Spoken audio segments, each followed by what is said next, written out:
December, January, February without a team, right? And it's, one thing I've learned about myself is that I'm better in a team. I'm happy in a team. I'm really motivated to continue to be successful. The coaching and being around the players and planning games and big games that we've had, I've been almost at home in that moment. So post this, who knows? As again, there's been no conversations with this team about continuing. But one thing I will say is, my desire is and my intention is to be with the team from pre-season. And I'm almost certain I will be with the team from pre-season. There were some really good conversations when I was out through December, January, February, about, being with the team in, leading the team in pre-season. And, I have to park them when I come into this role, and I really enjoy it. But my desire is to be with the team. I will be with the team from pre-season, and I'm really excited for that. We've seen various clubs in the last few days sort of say this will be the last game for so-and-so players.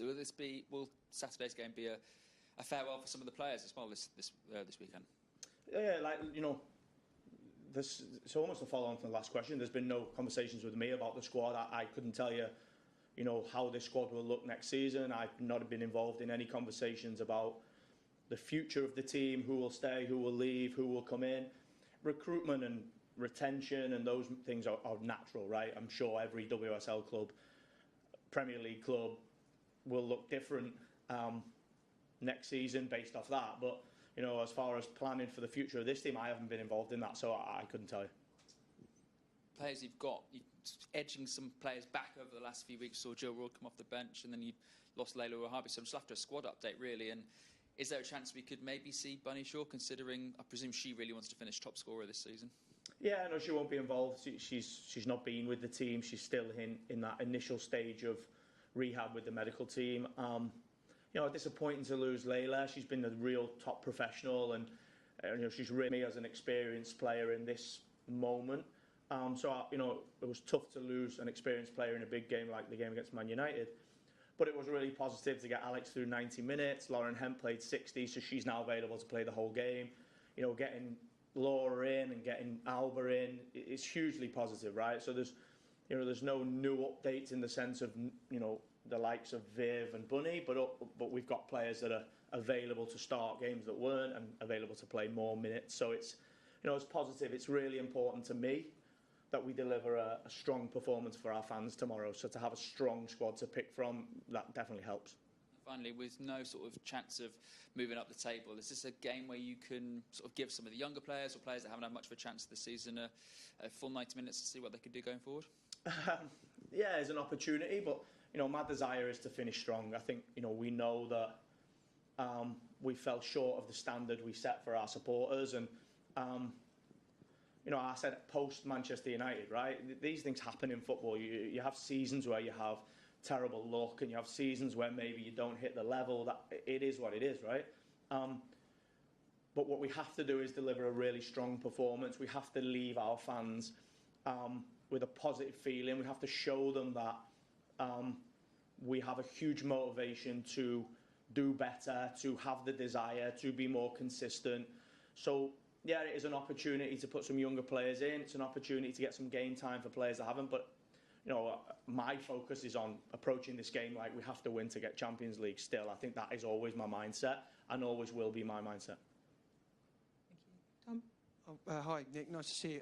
Could I just ask, following up on Anton's first question, it sounds from what you're saying as though things are quite far along and you're hoping to be with a team from pre-season. Does that mean to say that if City women turn around on Monday and offered you the chance to stay with this team, that you're not available? What's your situation in that regard? No, don't get me wrong. I'm not far along with anybody. There is no plan, there is no team. It's just my own desire, right? I'm playing this game. We're doing the World Sevens, and then, I will then look at where and when I'm going to be back in. I just have a huge desire to be with the team. I think, December, January, February taught me that I still have the energy and I still have the desire to compete for trophies, to be successful, to create a winning environment. And when you're in that moment, you have the opportunity to really look, right? And then come March 11, I'm in with the team, and my full focus was on the games and has been. But you know, the answer to Anton's question was there has been no conversations in me continuing here, whether it be with a men's or a women's team, and I have no concrete move, but I have a real desire, right? And this has only fueled it, playing in League Cup finals and chasing Champions League semi-finals, and it's just made me have a huge desire to, you know, take some time with my family post World Sevens and then be back at it, hopefully with a team that matches my ambition and my desire and hunger to continue to compete for trophies. Thank you. And you mentioned the World Sevens. I'm just wondering if you could talk a little bit more about the decision to go into that tournament. Sort of how, I think Mark Skinner said yesterday that it was going to be fun or bonkers. Like, how much are you looking forward to it, and what's it going to be like, do you think, in terms of the tournament itself and the chance for the players to kind of showcase their skills? Yeah, I think it's really exciting. I think it's a different form of the game. It's brand new. I think, you know, we're excited to be part of the inaugural tournament, right? And I think that you look at the magnitude of the teams that are involved, you can see how serious of an event that it's going to be, right? So we've committed to playing this year, and I think Mark has sort of summarised it well, right? It's going to be really fun, and it's going to be competitive, and yeah, like I say, you know, I'm excited to be involved in it. I know our team is, and our club is, and you know, you look at the teams that we're playing, it's going to be a good challenge.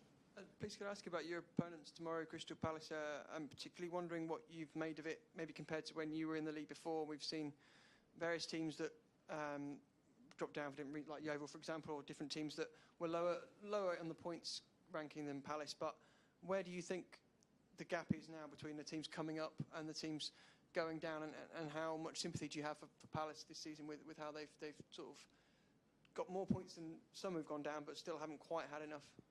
Yeah, it's tough. You know,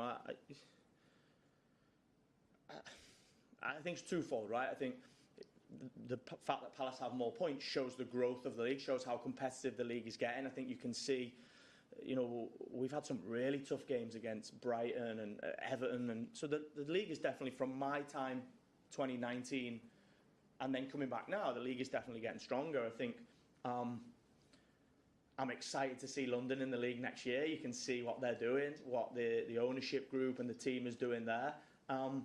So, you know, when you reference the likes of Yeovil and now Crystal Palace maybe coming and going down, I think it's going to be a completely different situation with London coming up. They look like a team that has a real serious ambition to be successful. Thank you, Nick. See you tomorrow.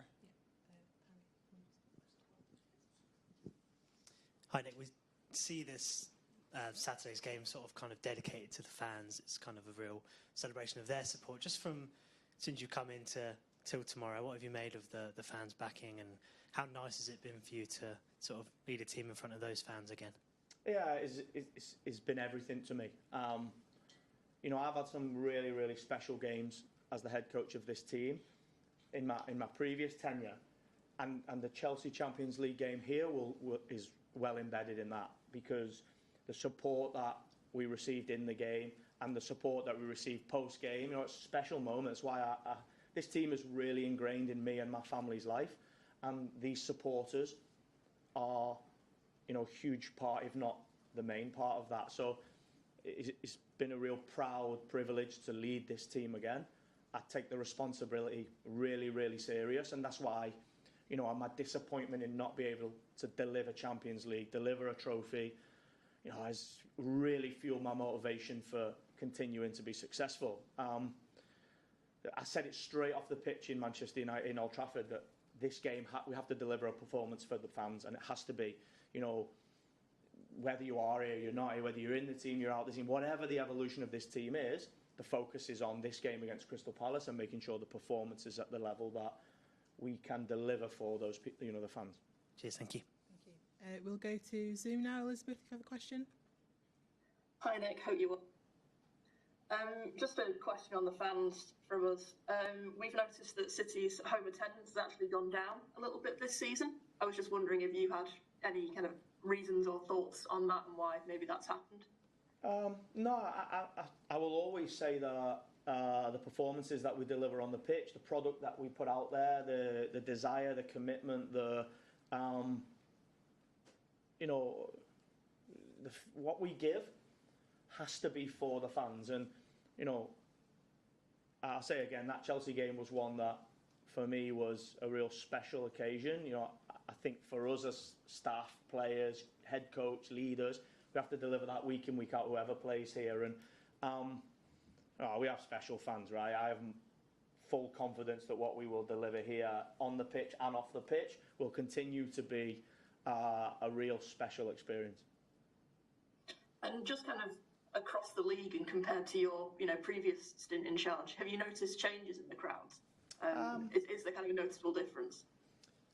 No, because, it was, we had an amazing occasion in the Etihad, but we didn't deliver the result. I thought the fans were excellent in the Everton game in pushing us on to try and get over the line and turn that, game into a win. I think, I will still say I don't think we've executed enough results. The performances have been good. The players' desire and ambition is there. I've seen that on the first day, but we've fell the wrong side of too many results in the sense of 1-0 up against Chelsea, 1-1 against Everton, 1-1 against Chelsea in the League Cup final, and we've not been able to turn those games into wins. So for us, it's about reflecting and reviewing and making sure that what we deliver on the pitch brings the fans in, excites the fans, and continues to be at the level that me personally I expect for our football team. Great, thanks Nick. Good luck tomorrow. Thank you. Thanks everyone. Thank you guys.